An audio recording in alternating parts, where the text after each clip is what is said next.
नमस्कार, आप देख रहे हैं PBT express news live channel और मैं हूं आपके साथ सपना। चलिए रुक कर लेते हैं आज की बड़ी खबरों की ओर। मित्रों,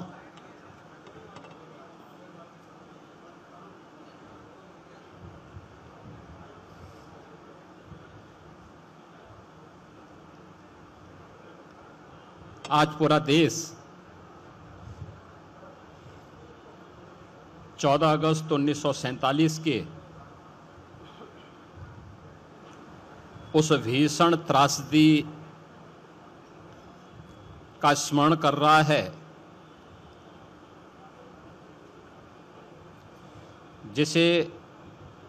आदरणीय प्रधानमंत्री जी ने 2021 में विभाजन विभीषिका स्मृति दिवस के रूप में वर्तमान पीढ़ी को अपने इतिहास के साथ जोड़ने के उद्देश्य से प्रारंभ किया था। हम सब जानते हैं कि सैकड़ों वर्षों की गुलामी की पीड़ा को समाप्त करके जब ये देश 1947 में स्वतंत्र हो रहा था, जिसके लिए अनगिनत बलिदान हुए, अनेक क्रांतिकारियों को फांसी के फंदे पर लटकाया गया,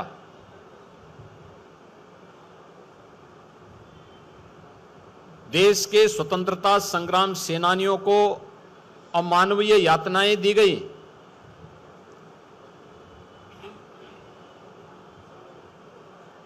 लेकिन जब ये देश इन सब त्याग और बलिदान के बाद 1947 में स्वतंत्र हो रहा था, उसके एक दिन पूर्व अपनी सत्ता लिप्सा और तुष्टीकरण की पराकाष्ठा को पूरा करते हुए कांग्रेस नेतृत्व ने देश का दुर्भाग्यपूर्ण विभाजन भी करवाया था, जो एक सनातन भारत था, पौराणिक भारत था। उस भारत को, उसी की दो भुजाओं को काट करके पाकिस्तान जैसे दानों के रूप में भारत को सदैव पीड़ित करने के लिए, डसने के लिए एक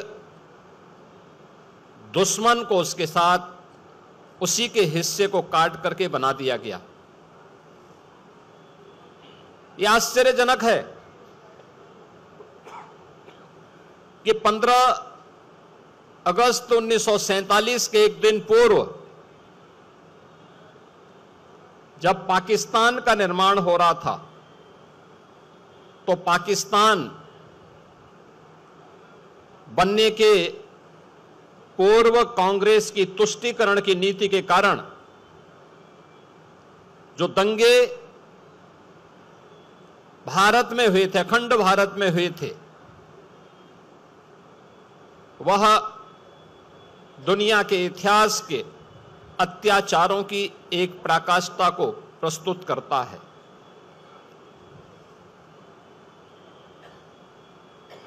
जो पश्चिमी पाकिस्तान था, उस पाकिस्तान में लाहौर हो या कराची, रावलपिंडी हो या मुल्तान, इन सभी क्षेत्रों को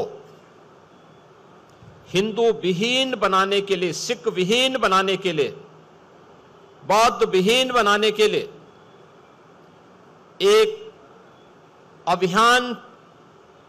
उस समय की कांग्रेस की तुष्टीकरण की नीति पर चलने वाली उनके नेतृत्व के कारण पैदा हुआ था। अनगिनत, यानी जिनकी संख्या कहते हैं कि 14 अगस्त 1947 और उससे पूर्व जो हिंसा हुई विभाजन के कारण करोड़ों लोग बेघर हो गए। लगभग 15 से 20 लाख लोगों का कत्लेआम हुआ, चाहे वह पूर्वी पाकिस्तान के नाम पर या पश्चिमी पाकिस्तान के नाम पर। और विभाजन की उस त्रासदी के कारण अपना घर बार छोड़ करके दर दर की ठोकरें खाने वाले आए हुए हिंदू, सिख, बौद्ध, जैन, क्रिश्चियन, इन किसी के लिए भी तत्कालीन सरकार ने कोई राहत पैकेज, उनके पुनर्वास, उनकी नागरिकता के लिए कोई पुख्ता व्यवस्था नहीं की। उनके लिए कोई स्मारक नहीं। जिन लोगों ने अपने लोगों को खो दिया, जिन्होंने अपनी विरासत को उस दुर्भाग्यपूर्ण घटना का शिकार बना दिया, उनके लिए न कोई स्मारक, उनके लिए न कोई संग्रहालय, न उनके लिए उनकी स्मृति के लिए, उन्हें स्मरण करने के लिए तत्कालीन सत्ता प्राप्त करने वाली कांग्रेस ने कोई भी व्यवस्था नहीं दी। हम आभारी हैं प्रधानमंत्री मोदी जी के, जिन्होंने विभाजन की भीषण विभीषिका के शिकार हुए उन लाखों लोगों की स्मृतियों को जीवंत बनाए रखने के लिए 14 अगस्त की तिथि को विभाजन विभीषिका स्मृति दिवस के रूप में आयोजित करने का निर्णय लिया। न केवल ये उनके परिवारजनों के घावों पर एक मलहम लगाने का कार्य किया गया, बल्कि इस देश को, वर्तमान पीढ़ी को उसके इतिहास से अवगत कराने का भी एक अभियान विभाजन विभीषिका स्मृति दिवस के रूप में इस कार्यक्रम की शुरुआत ने प्रारंभ किया। पहली बार हुआ कि विभाजन के शिकार उन लोगों को जो पश्चिमी पाकिस्तानी शरणार्थी के रूप में 1947 से पहले, 1947 के बाद भी जम्मू कश्मीर और देश के अलग अलग भागों में निवास कर रहे थे, उन लोगों को सिटीजनशिप अमेंडमेंट एक्ट के माध्यम से भारत की नागरिकता देने का काम भी देश के यशस्वी प्रधानमंत्री श्री नरेंद्र मोदी जी ने देश के अंदर प्रारंभ किया। उनको अस्थायी आवास की सुविधा दी। बेघर बार लोगों ने अपनी मेहनत, अपने पुरुषार्थ से भारत के विकास में अपना योगदान दिया। राष्ट्रवाद की एक नई अलग को जगाने के लिए अपने आप को समर्पित किया। लेकिन कांग्रेस उनके पुनर्वास के लिए, उनके स्मृतियों को बनाए रखने के लिए, उनके संग्रहालय के लिए कभी भी कांग्रेस ने कोई प्रयास नहीं किया। आज यहां पर इस प्रदर्शनी का शुभारंभ यहां पर उत्तर प्रदेश सरकार और भारतीय जनता पार्टी ने वर्तमान पीढ़ी को इन सब बातों से अवगत कराने के लिए आदरणीय प्रधानमंत्री जी की प्रेरणा से हर जनपद में इस प्रकार के विभाजन विभीषिका के 1947 के दर्द को वर्तमान पीढ़ी तक पहुंचाने का एक प्रयास है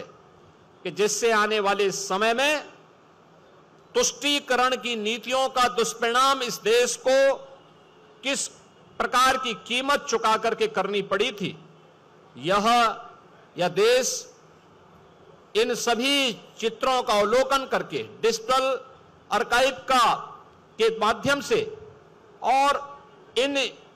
यहां पर लगी हुई प्रदर्शनियों के माध्यम से, हर जनपद में लगी हुई प्रदर्शनियों के माध्यम से अवगत हो सके, अपने वर्तमान को सुरक्षित रखने, आने वाली पीढ़ी के भविष्य को उज्जवल बनाने की उस रणनीति का हिस्सा बन सके। इस दिशा से विभाजन विभीषिका स्मृति दिवस के इस कार्यक्रम के साथ इस प्रदर्शनी का अवलोकन करने, इसका शुभारंभ करने के लिए आज हम सब यहां पर उपस्थित हुए हैं। उन सभी ने, उन परिवारजनों के प्रति जिन्होंने अपने परिवार के सदस्यों को इस भीषण विभीषिका में खोया था, उनकी स्मृतियों को मैं नमन करता हूं। उत्तर प्रदेश सरकार की ओर